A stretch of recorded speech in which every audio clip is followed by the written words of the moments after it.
ত্ৰিনয়ন সংগীত মহাবিদ্যালয়ৰ পঞ্চদশ বাৰ্ষিক প্ৰতিষ্ঠা দিৱস উপলক্ষে সত্ৰীয়া সাংস্কৃতিক সমাৰোহৰ আয়োজন।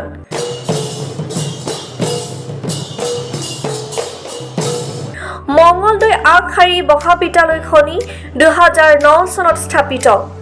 এই মহাবিদ্যালয়খনিয়ে গুৰু দুজনৰ অপূৰ্ব সৃষ্টি সত্ৰীয়া সংস্কৃতিৰ প্ৰসাৰৰ জৰিয়তে বিশ্ব দৰবাৰত প্ৰতিষ্ঠাৰ বাবে অহোপুৰুষাৰ্থ কৰি আহিছে। পঞ্চদশ গৰকা সংগীত মহাবিদ্যালয়ৰ উদ্যোগত অহা 27 মাৰ্চ 2023 তাৰিখ সোমবাৰে মঙলদৈ জিলা পুথিভঁৰালত সত্ৰীয়া নৃত্যৰ লগতে অংকীয়া ভাওনা প্ৰদৰ্শন কৰা হ'ব। নাট পৰিচালনা অনুপজ্যোতি ভূঞা, পৰিচালনা পৰিকল্পনা আন্তঃৰাষ্ট্ৰীয় নৃত্যশিল্পী, গুৱাহাটী দূৰদৰ্শন কেন্দ্ৰৰ সত্ৰীয়া নৃত্যৰ ব্ৰিগেডৰ শিল্পী আৰু ত্ৰিনয়ন সংগীত মহাবিদ্যালয়ৰ অধ্যক্ষ কুশল ডেকা।